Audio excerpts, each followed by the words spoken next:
So, like, Yeah. what do you think you owe outside of God? Obviously, I figured you're gonna work that in there. But what's been like your key? Um, man, something that is like a personality trait of mine is consistency. Like whatever I'm gonna do, I'm gonna keep doing it and I'm gonna keep working at it. I'm gonna keep getting better. And if you come to me 10, 15, 20 years later, that same thing is still gonna be there. And so like a lot of my personality, thankfully, I've been a pretty confident kid. Like I was a confident kid growing up, and as an adult, still very confident. And because of that, I've never had to like change who and how I am. So like when I met my wife, I didn't have to like change and become something that I'm not. When I had my first daughter, second daughter, I didn't have to change. Like I didn't have to like stop doing this wild stuff in the streets. I didn't have to, it was like, no, I'm just maturing and getting older and getting better and things of that nature. So that's definitely one. And then I'll also say that being an educator helped me a lot. I can't lie. There's so many things that so many bits and pieces of how I show up as a father that I know for a fact that like, oh, I'm doing this consciously sometimes and unconsciously sometimes because of something that I learned Like as a what? teacher. Give So me some for example, examples. like something that a lot of Black parents is true in our community. We're very directive with our kids as opposed to facilitative. So an example of that is like a kid is doing something, they shouldn't be doing. Boy, sit down. Boy, stop. Girls, don't do that.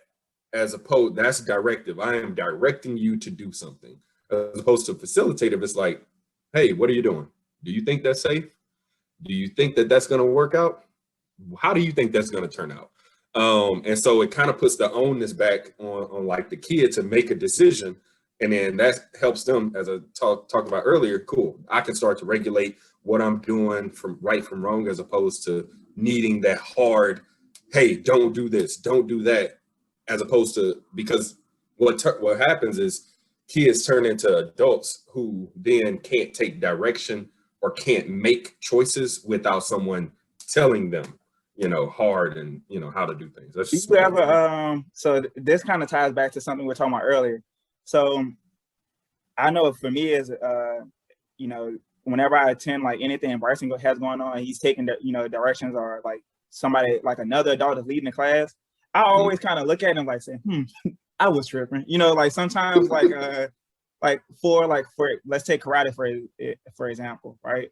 Uh, So like Bryson's karate sensei can guide a class of like 6 kids without giving, like, he gives them instructions, but it's never like how like I received instructions kind of growing up is like, mhm. stop doing that. Is more so like, hey, let's have a conversation and kind of Yep. like that kind of thing.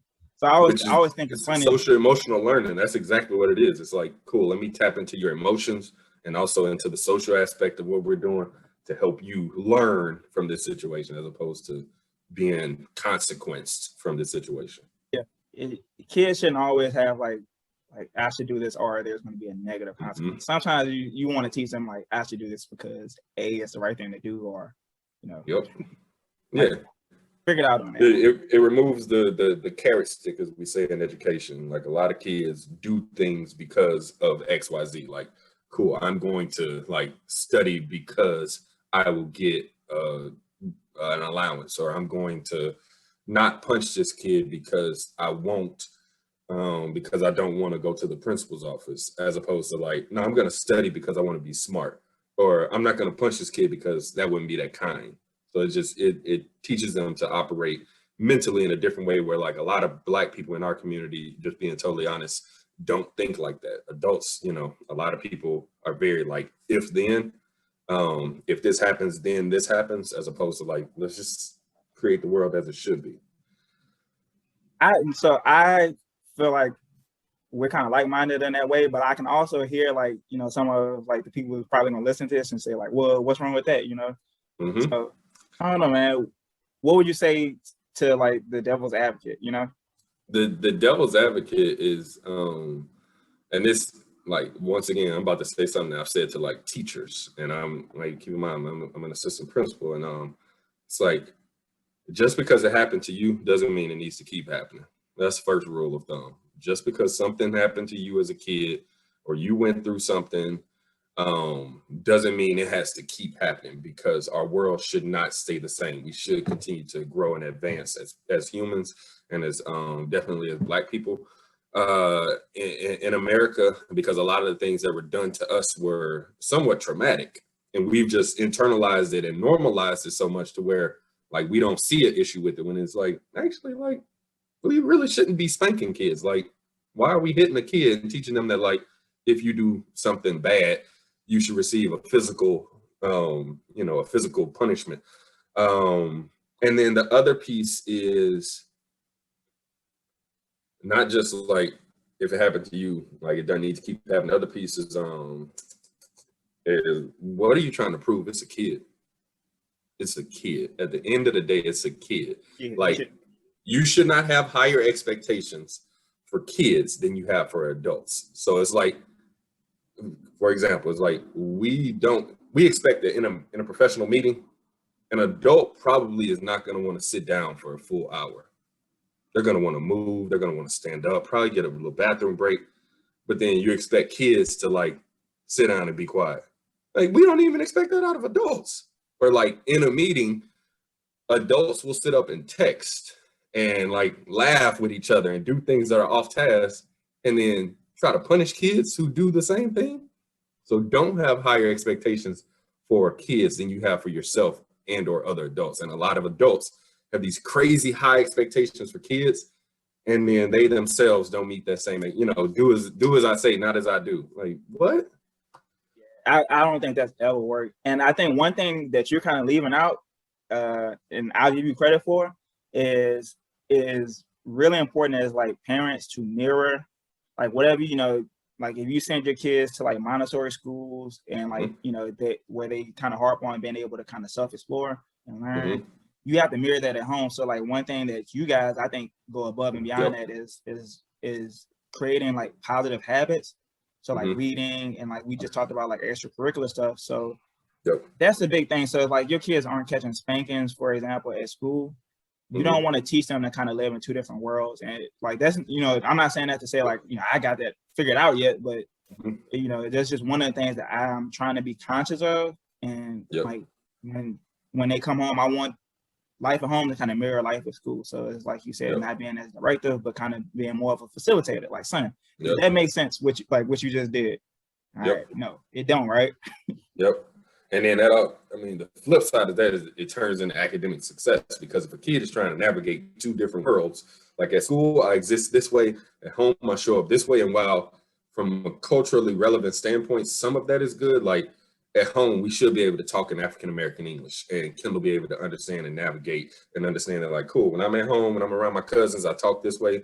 When I'm at school, I can maybe change it up and code switch a little bit, but it shouldn't be like, at school, I get to explore and be fun and be creative, and at home, like, it's fight or flight. Like, it shouldn't be like that. And a lot of parents exist like that, and you expect your kid to go to school and be successful. Like, nah, they trying to mentally shift, and some kids do, but a lot of kids that exist in two worlds like that just don't. Hold on real quick, brother. Got a break in the schedule program. Had a little break.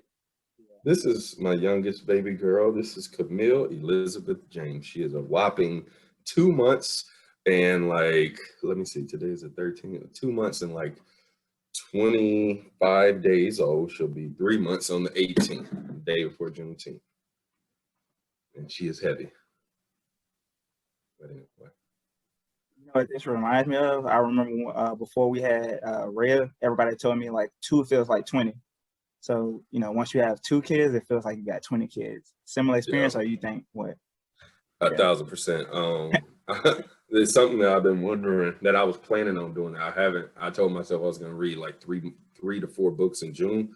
I'm like halfway through 2 of them, and it's not looking good for the other 2 to even get touched.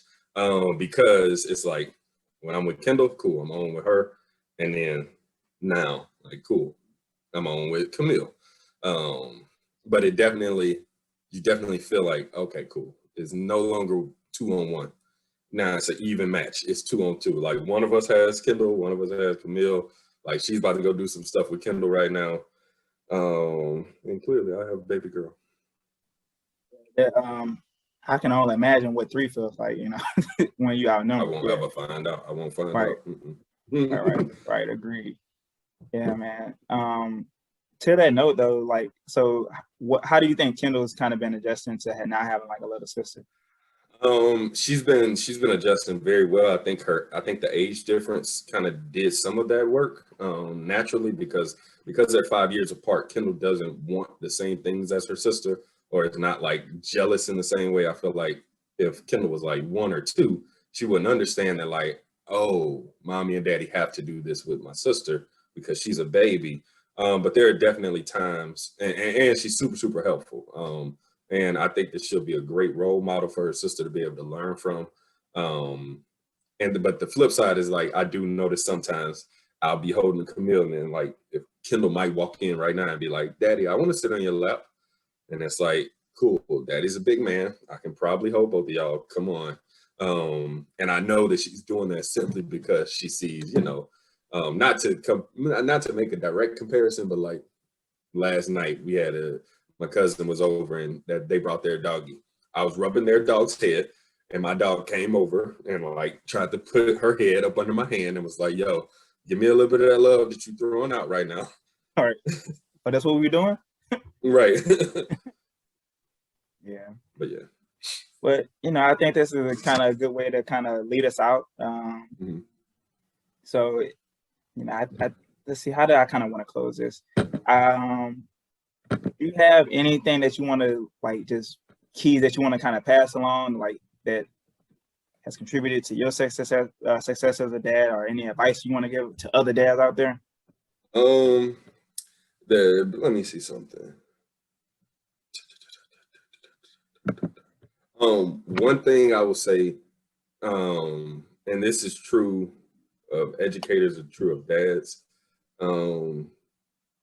consistency is key when it comes to being a father. If you are with the mother of your children, if you're not, how you show up consistently is going to impact what your kids understand about masculinity, what your kids understand about manhood.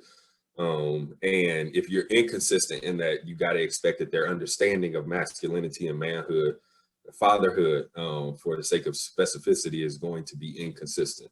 And so, like, if you aren't with your children's mother and you know that you see your child inconsistently, if it is because of the mother of the child or the relationship you have, then, like, when you show up, you need to make sure that you are setting some things in stone to where, like, cool, these are habits, these are routines that I have with dad. And if you're there with your child every day, one, it's a blessing. But then two, like, you can't go hard and like, cool, I'm gonna read to my kid, every night for a week, and then for the next month, I don't read. And then cool, I read for a day, and then I come back and read a month later. Or like, cool, I'm teaching you to say your prayers, to say grace. Sometimes we say our prayers at night, sometimes we don't. Consistency is the key. And then the other thing is, like, just know that, like, you are your best thing. And I'm stealing that from the book Beloved by whoever's watching this is gonna be like, I know who the author is. It's the book Beloved. I'm drawing a blank right now. She's the greatest Black writer of all time. I can't think of the name of the book, but anyway, in it, she said, you are your best thing, meaning that, like, your experiences, your truth, what you've been through, what you've learned, you are your best thing. How you show up for your kids is going to be the best representation that they have of what a parent is. So don't try to be perfect. Don't also take advice from people, but also don't try to be people. Try your best to be your best self. And your kids will thank you for it. Agreed. So thank you, Ray, for joining us, man. Appreciate all of the words of wisdom and honesty, man. Do you have anything you got going on that you want to plug? Or? Man, I'm founding a school right now in Atlanta. It's called Kip Soul Academy. If you're in Atlanta and your child is in 5th, 6th, 7th, or 8th grade, send them to Kip Soul Academy, KIPPSOUL Academy. Let me see. I put the link in the comments, or so. Oh, I bet. Yeah. That's like the biggest juggernaut in my life right now, is founding a school during a pandemic and trying to keep it safe and fun and educational. And Life. then right, nothing too crazy, just founding a school. And then the other thing is I don't really have much else.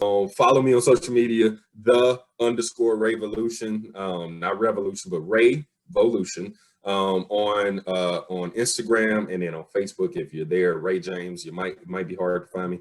You might be able to find me in one click, but it's a pretty common name, I think. And that's it, man. Y'all be safe, be blessed, and stay healthy.